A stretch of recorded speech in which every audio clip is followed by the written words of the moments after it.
Hey everyone, I'm working to hit 1,000 subscribers, and I need your help to get there. If you enjoy this content, please hit that subscribe button right now. What's going on, Mets fans? And before you click away thinking this is just another rant video, I need you to understand something. What I'm about to break down for you isn't speculation. It isn't hot take nonsense. This is the fundamental problem with the New York Mets right now, and it's the reason why this franchise is stuck in neutral despite having the richest owner in professional sports. So go ahead and hit that like button, drop a comment telling me if you agree or disagree, and let's get into why David Stearns' small market mentality is absolutely killing this organization. Let me paint you a picture. Steve Cohen is worth $14 billion, not million, billion. With a B, he just got approval for an $8 billion casino and entertainment complex. The man could buy entire baseball franchises with his pocket change. And when he bought the Mets, he explicitly said he was going to spend.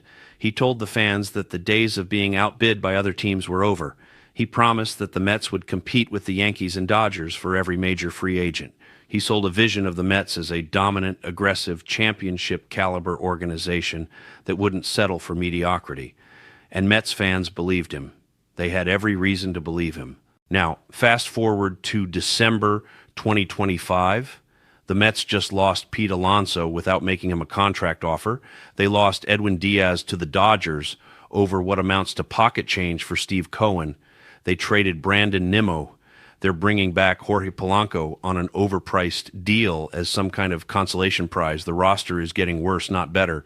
And meanwhile, the Yankees just improved. The Dodgers just improved. The Phillies are staying aggressive. And the Mets are sitting here acting like they need to be careful with their spending because they might run out of money.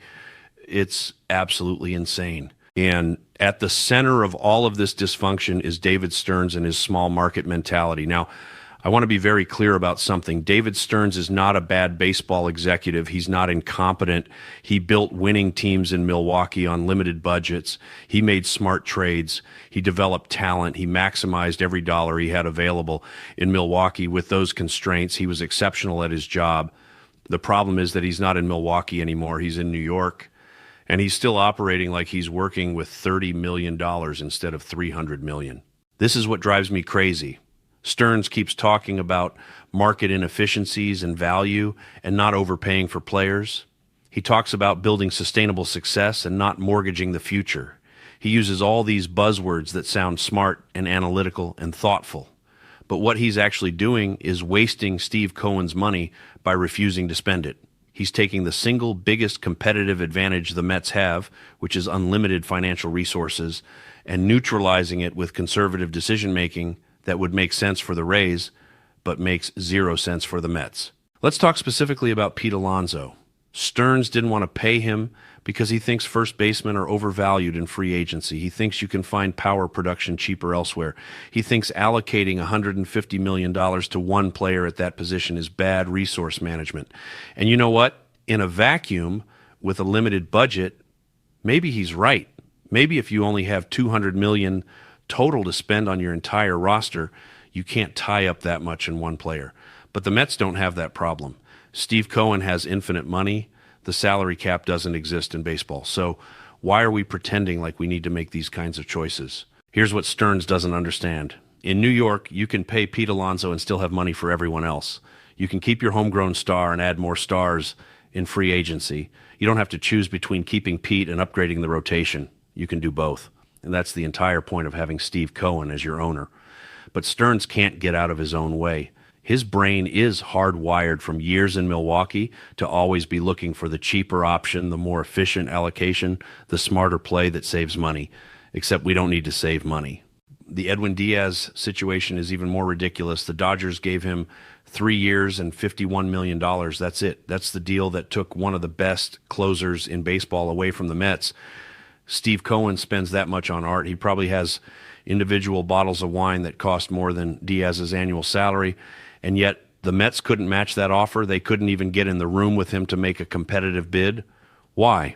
Because David Stearns decided that closers are overvalued and that the Mets could find cheaper options elsewhere.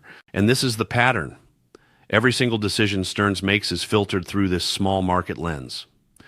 He's constantly looking for bargains and discounts and undervalued players instead of just going out and getting the best players available. He acts like every dollar spent is a dollar that could be better used somewhere else, even though Steve Cohen has made it crystal clear that money is not a constraint.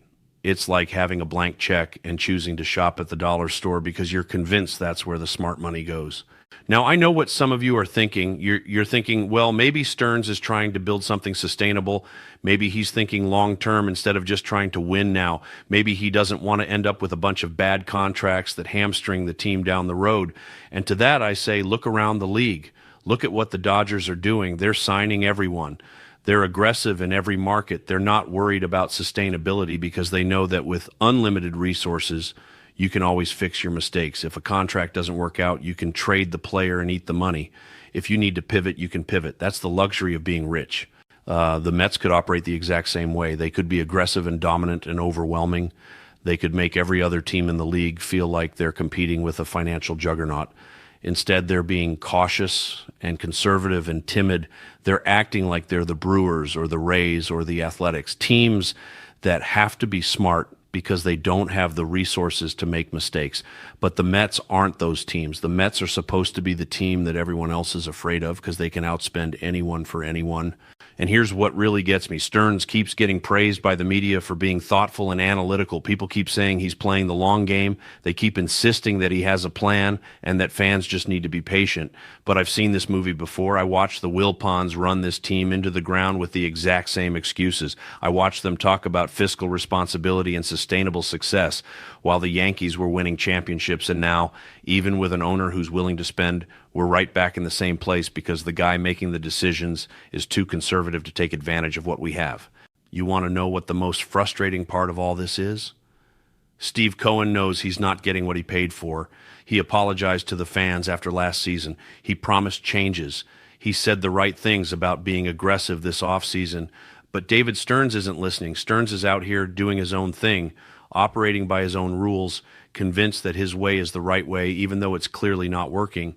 And at some point, Cohen is going to have to make a decision about whether he wants to keep letting Stearns run the show or whether he needs someone who actually understands how to operate with unlimited resources. Because here's the reality. The window for this core is closing. Francisco Lindor is 31 years old.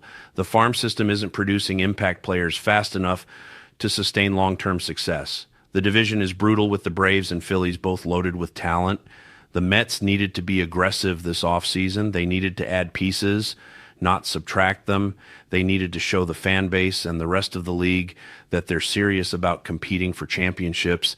Instead, they're getting worse while everyone around them is getting better. And it's all because David Stearns refuses to adapt to his environment. He's trying to run the Mets like they're a small market team when they're the opposite. He's trying to find value and efficiency when he should be finding the best players, regardless of cost. He's trying to outsmart everyone with clever moves when he should just be overwhelming teams with superior talent. It's the wrong approach for this organization, and every day that goes by without a change in philosophy is a day wasted. So here's my question for you. How much longer do we give Stearns to figure this out? How many more off seasons do we waste watching him nickel and dime his way through free agency while the rest of the league passes us by? At what point does Steve Cohen step in and say, enough is enough? We need someone who actually knows how to maximize the resources we have. Because I'm telling you right now, if this continues, if we start next season with a roster that's worse than the one we ended last season with, this fan base is going to completely revolt. Drop your thoughts in the comments. Tell me if you think Stearns deserves more time or if it's already past time for a change. Hit that subscribe button if you want more honest content about what's really happening with this organization. And I'll catch you in the next video where we're going to break down even more of the disasters from this offseason. Trust me, there's plenty more to talk about.